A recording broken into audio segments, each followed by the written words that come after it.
नमस्कार दोस्तों, स्वागत है आपके यूट्यूब चैनल एग्जाम स्टडी में।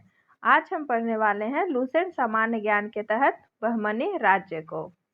ये मध्यकालीन इतिहास के तहत हम लोग इसे पढ़ेंगे दोस्तों। इससे पहले मैंने विजयनगर साम्राज्य के बारे में पढ़ाया है। अगर आप लोगों ने वीडियो नहीं देखे हैं तो आप प्लेलिस्ट में जाकर देख सकते हैं। आइए दोस्तों, हम लोग शुरू करते हैं। बहमनी राज्य मोहम्मद बिन तुगलक के शासन काल में 1347 ईस्वी में हसन गंगू ने बहमनी राज्य की स्थापना की। तो क्या दिया है दोस्तों कि मोहम्मद बिन तुगलक के शासनकाल में 1347 ईस्वी में हसन गंगू ने बहमनी राज्य की स्थापना की। वह अलाउद्दीन हसन बहमन शाह के नाम से सिंहासन पर बैठा। तो मोहम्मद बिन तुगलक के शासनकाल में दोस्तों 1347 ईस्वी में हसन गंगू ने बहमनी राज्य की स्थापना की। तो आपसे क्वेश्चन पूछा जाएगा कि बहमनी राज्य की स्थापना किसने की, तो हसन गंगू ने की और वह अलाउद्दीन हसन बहमन शाह के नाम से सिंहासन पर बैठा। इसने अपनी राजधानी गुलबर्गा को बनाया। तो बहमनी राज्य की राजधानी कहाँ थी दोस्तों, तो ये गुलबर्गा थी, याद रखिएगा। तो बहमनी राज्य की राजधानी गुलबर्गा थी। इसकी राजभाषा मराठी थी। तो बहमनी राज्यों की राजभाषा क्या थी दोस्तों, तो ये मराठी थी। इसने अपने साम्राज्य को 4 प्रांतों में गुलबर्गा, दौलताबाद, बरार एवं बीदर में बांटा।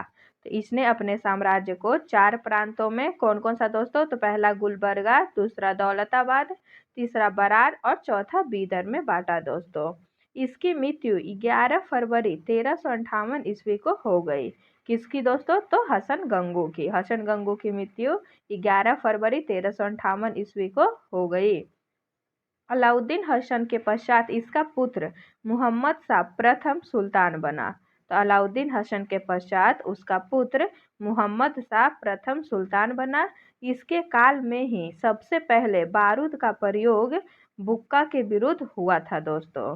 तो क्या दिया है दोस्तों कि अलाउद्दीन हसन के पश्चात उसका पुत्र कौन थे, अलाउद्दीन हसन का पुत्र कौन था, तो ये मोहम्मद शाह प्रथम सुल्तान बना और इसके काल में ही सबसे पहले बारूद का प्रयोग हुआ दोस्तों। नेक्स्ट दिया है दोस्तों कि भीमा नदी के तट पर फिरोजाबाद की स्थापना ताजुद्दीन फिरोज ने की थी। तो भीमा नदी के तट पर फिरोजाबाद की स्थापना किसने की थी दोस्तों, तो ताजुद्दीन फिरोज ने की थी। तो आपसे ये क्वेश्चन ये भी पूछा जा सकता है दोस्तों कि फिरोजाबाद किस नदी के किनारे है, तो ये भीमा नदी के तट पर फिरोजाबाद की स्थापना ताजुद्दीन फिरोज ने की थी। फिरोज खगोलकी को प्रोत्साहन देता था और उसने दौलताबाद के पास एक वेधशाला बनवाई थी। तो आपसे क्वेश्चन पूछा जाएगा दोस्तों कि दौलताबाद के पास एक वेधशाला किसने बनवाई थी, तो इसका आंसर हो जाएगा दोस्तों ताजुद्दीन फिरोज ने। नेक्स्ट दिया है दोस्तों कि शिहाबुद्दीन अहमद प्रथम ने अपनी राजधानी गुलबर्गा से हटाकर बीदर में स्थापित की। तो शिहाबुद्दीन अहमद प्रथम ने अपनी राजधानी कहाँ से गुलबर्गा से कहाँ स्थानांतरित की दोस्तों, तो ये गुलबर्गा से बीदर में स्थानांतरित की। किसने, तो शिहाबुद्दीन अहमद प्रथम ने। इसने बीदर का नया नाम मुहम्मदाबाद रखा। तो शिहाबुद्दीन अहमद प्रथम ने दोस्तों बीदर का नया नाम क्या रखा, तो मुहम्मदाबाद रखा। मोहम्मद तृतीय के शासनकाल में ख्वाजा जहां की उपाधि से महमूद गवा को प्रधानमंत्री नियुक्त किया गया। तो क्या दिया है दोस्तों कि मोहम्मद तृतीय के शासनकाल में ख्वाजा जहां की उपाधि से महमूद गवा को प्रधानमंत्री नियुक्त किया गया। नेक्स्ट दिया दोस्तों कि महमूद गवा ने बीदर में एक महाविद्यालय की स्थापना कराई। महमूद गवा ने बीदर में एक महाविद्यालय की स्थापना कराई। रियाजुल इंसा नाम से महमूद गवा के पत्रों का संग्रह किया गया। तो रियाजुल इंसा के नाम से महमूद गवा के पत्रों का संग्रह किया गया। नेक्स्ट दिया है दोस्तों कि 1400 दोस्तों इधर दिया है बहमनी वंश के प्रमुख शासक और उनका कार्यकाल। आइए दोस्तों हम लोग इसे पढ़ लेते हैं। सर्वप्रथम है मोहम्मद शाह प्रथम का कार्यकाल है 1358 से 1375 ईस्वी। तो मोहम्मद शाह प्रथम 1358 से 1375 ईस्वी। नेक्स्ट है अलाउद्दीन मुजाहिद शाह। अलाउद्दीन मुजाहिद शाह ये 1375 से 1378 ईस्वी। नेक्स्ट है दोस्तों दाऊद प्रथम। दाऊद प्रथम 1378 ईस्वी को। तो दाऊद प्रथम दोस्तों 1378 ईस्वी को। नेक्स्ट दिया दोस्तों मोहम्मद शाह द्वितीय। मोहम्मद शाह द्वितीय इसका शासनकाल है 1378 से 1397 ईस्वी। मोहम्मद शाह द्वितीय 1378 से 1397 ईस्वी। नेक्स्ट है तजाउद्दीन फिरोज। तजाउद्दीन फिरोज 1397 से 1422 ईस्वी। ताजुद्दीन फिरोज दोस्तों 1397 से 1422 ईस्वी तक। नेक्स्ट है सिहाबुद्दीन अहमद प्रथम। सिहाबुद्दीन अहमद प्रथम ये 1422 से 1436 ईस्वी तक। तो सिहाबुद्दीन अहमद प्रथम दोस्तों 1422 ईस्वी से 1436 ईस्वी तक। नेक्स्ट है अलाउद्दीन अहमद द्वितीय। अलाउद्दीन अहमद द्वितीय 1436 से 1458 ईस्वी तक। तो अलाउद्दीन अहमद द्वितीय 1436 से 1458 ईस्वी तक। नेक्स्ट है सुल्तान शमसुद्दीन मोहम्मद तृतीय। सुल्तान शमसुद्दीन मोहम्मद तृतीय ये 1463 से 1482 ईस्वी तक। तो सुल्तान शमसुद्दीन मोहम्मद तृतीय 1463 से दोस्तों 1482 ईस्वी तक। नेक्स्ट दिया है दोस्तों कि 1417 ईस्वी में रूसी यात्री निकितन बहमनी साम्राज्य की यात्रा पर आया। इस समय बहमनी राज्य पर ताजुद्दीन फिरोज का शासन था। तो निकितन जो है कि ये बहमनी साम्राज्य की यात्रा पर आया था दोस्तों। और ये किसके शासनकाल में आया था? तो ताजुद्दीन फिरोज के शासनकाल में निकितन आया था, जो कि एक रूसी यात्री थे। निकितन कौन थे? तो ये रूसी यात्री थे।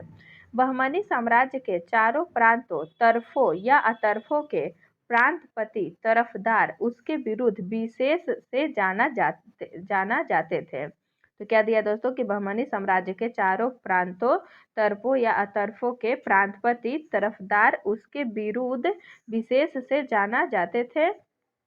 पहला दिया दोस्तों दौलताबाद का तरफदार कौन था? तो ये मसनद ए आली। तो दौलताबाद के तरफदार कौन थे दोस्तों? तो तरफदार यानी प्रांतपति को बोला जा रहा है कि दौलताबाद के प्रांतपति कौन थे? तो ये मसनद ए आली थे। उसके बाद है दोस्तों बरार का तरफदार, ये मजलिस ए आली थे। तो ये दौलताबाद के मसनद ए आली और बरार के मजलिस ए आली। नेक्स्ट है बीदर का तरफदार। बीदर का तरफदार अजाम ए हुमायूं। तो बीदर का तरफदार कौन था? तो अजाम ए हुमायूं था दोस्तों। नेक्स्ट है गुलबर्गा का तरफदार। गुलबर्गा का तरफदार मालिक नायब था। तो गुलबर्गा का तरफदार मालिक नायब था दोस्तों। नेक्स्ट दिया है दोस्तों कि बीजापुर गुलबर्गा तराफ में शामिल था। तो बीजापुर गुलबर्गा तराफ में शामिल था। यह सबसे महत्वपूर्ण तराफ था। तो बीजापुर दोस्तों गुलबर्गा तराफ में शामिल था और यह सबसे महत्वपूर्ण तराफ था। कलीम उल्लाह बहमनी वंश का अंतिम शासक था। तो कलीम उल्लाह बहमनी वंश का अंतिम शासक था दोस्तों। इसकी मृत्यु के समय बहमनी राज्य 5 स्वतंत्र राज्यों में बट गया। तो आपसे क्वेश्चन पूछा जा सकता है दोस्तों कि किसकी मृत्यु के बाद बहमनी साम्राज्य 5 राज्यों में बट गया? तो इसका आंसर हो जाएगा दोस्तों कलीम उल्लाह, जो कि बहमनी वंश के अंतिम शासक थे। इस स्वतंत्र राज्यों से संबंधित विवरण इस प्रकार है। तो सर्वप्रथम राज्य दिया है दोस्तों बीजापुर। बीजापुर के वंश कौन है? तो ये आदिल शाह। बीजापुर आदिल शाह इसके संस्थापक यूसुफ आदिल शाह है दोस्तों। तो बीजापुर के संस्थापक यूसुफ आदिल शाह है और इसकी स्थापना 1489 ईस्वी में हुई थी दोस्तों। नेक्स्ट है अहमदनगर। अहमदनगर का वंश निजाम शाही। अहमदनगर के वंश निजाम शाही है और इसके संस्थापक मलिक अहमद हैं और इसकी स्थापना 1490 ईस्वी में हुई थी दोस्तों। नेक्स्ट है बरार। बरार वंश कौन सा है दोस्तों? तो ये इमाद शाही। बरार में कौन सी वंश थी? तो इमाद शाही और इसके संस्थापक फतेउल्लाह इमाद शाह थे। तो बरार के संस्थापक फतेउल्लाह इमाद शाह थे और इसकी स्थापना भी 1490 ईस्वी में हुई थी दोस्तों। नेक्स्ट दिया है दोस्तों गोलकुंडा। गोलकुंडा किस वंश है? तो ये कुतुब शाही वंश से संबंधित है और गोलकुंडा के संस्थापक कुली कुतुब शाह है और गोलकुंडा की स्थापना 1512 ईस्वी में हुई थी। नेक्स्ट है दोस्तों बीदर। बीदर किस वंश से संबंधित है? तो ये बरीद शाही से। तो बीदर किस वंश से संबंधित है दोस्तों? तो बरीद शाही से। इसके संस्थापक अमीर अली बरीद हैं। तो बीदर के संस्थापक अमीर अली बरीद है और इसकी स्थापना 1526 ईस्वी में हुई थी दोस्तों। तो ये इम्पोर्टेंट हो जाता है दोस्तों कि बीजापुर राज्य और उसके संस्थापक ज़्यादा पूछता है दोस्तों, तो इसे मैं फिर से एक बार रिपीट कर दे रही हूँ। तब सर्वप्रथम है बीजापुर, बीजापुर के संस्थापक यूसुफ आदिल शाह। नेक्स्ट है अहमदनगर, अहमदनगर के संस्थापक मलिक अहमद हैं। बरार, बरार के संस्थापक फतेहुल्लाह इमाद शाह हैं। गोलकुंडा, गोलकुंडा के संस्थापक कुली कुतुब शाह हैं। और बीदर, बीदर के संस्थापक अमीर अली बरीद है दोस्तों। और इसकी स्थापना वर्ष याद रखिएगा, बीजापुर की स्थापना वर्ष 1489 ईस्वी में, अहमदनगर की स्थापना 1490 ईस्वी में, बरार की स्थापना 1490 ईस्वी में। तो ये दोनों याद रखिएगा दोस्तों, अहमदनगर और बरार दोनों ही 1490 ईस्वी में इसकी स्थापना हुई थी, अहमदनगर और बरार की। नेक्स्ट है गोलकुंडा, गोलकुंडा की स्थापना 1512 ईस्वी में, बीदर की स्थापना 1526 ईस्वी में हुई है दोस्तों।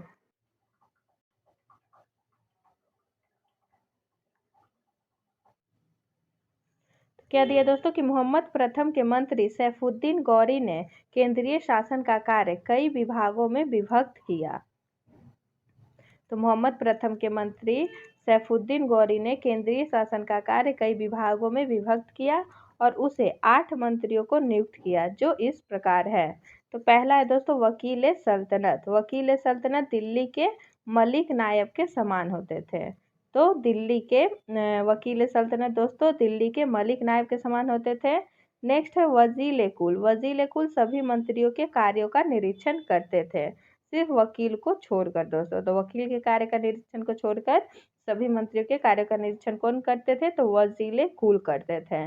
नेक्स्ट है अमीर जुमला, अमीर जुमला दोस्तों अर्थ विभाग के अध्यक्ष होते थे। तो अमीर जुमला दोस्तों अर्थ विभाग के अध्यक्ष होते थे। नेक्स्ट है वजीर ए अशरफ, वजीर ए अशरफ ये विदेश नीति एवं दरबार संबंधी कार्यों का निष्पादन करता था। तो वजीर ए अशरफ दोस्तों विदेश नीति एवं दरबार संबंधी कार्यों का निष्पादन करता था। नेक्स्ट है दोस्तों नाजिर, नाजिर ये अर्थ विभाग से संबंधित था। तो नाजिर दोस्तों वह अर्थ विभाग से संबंधित था। नेक्स्ट है पेशवा, पेशवा तो ये वकील ए सल्तनत का सहायक था। तो पेशवा वकील ए सल्तनत का सहायक था। नेक्स्ट है दोस्तों कोतवाल, कोतवाल तो ये नगर का मुख्य पुलिस अधिकारी था। तो कोतवाल दोस्तों क्या होता था? तो ये नगर के मुख्य पुलिस अधिकारी होते थे। नेक्स्ट है सदरे जहां, सदरे जहां ये न्याय विभाग, धर्म तथा दान विभाग का अध्यक्ष होता था। तो सदरे जहां न्याय विभाग, धर्म तथा दान विभाग के अध्यक्ष को सदरे जहां कहा जाता था दोस्तों। नेक्स्ट दिया दोस्तों सुल्तान के महल तथा दरबार की सुरक्षा के लिए विशेष अंगरक्षक सैनिक दल था, जिसे साख ए खेल कहा जाता था। यह 4 भागों या नौबत में विभाजित थे, जिसके मुख्य अधिकारी सरे नौबत होता था दोस्तों। तो क्या दिया दोस्तों कि सुल्तान के महल तथा दरबार की सुरक्षा के लिए एक विशेष अंगरक्षक सैनिक दल, जिसे साख ए खेल कहा जाता था, यह 4 भागों या नौबत में विभाजित थे और जिसके मुख्य अधिकारी सरे नौबत होता था। बहमनी राज्य में कुल 18 शासक हुए, जिन्होंने कुल मिलाकर 175 वर्ष शासन किया। तो बहमनी राज्य में कुल 18 शासक थे और जिन्होंने कुल मिलाकर 175 वर्ष तक शासन किया। नेक्स्ट चैप्टर है दोस्तों स्वतंत्र प्रांतीय राज्य, जिसे हम कल के वीडियो में देखेंगे। आज के लिए इतना ही। अगर आप लोगों को वीडियो पसंद आया हो तो लाइक और शेयर करें तथा चैनल को सब्सक्राइब करें। धन्यवाद दोस्तों।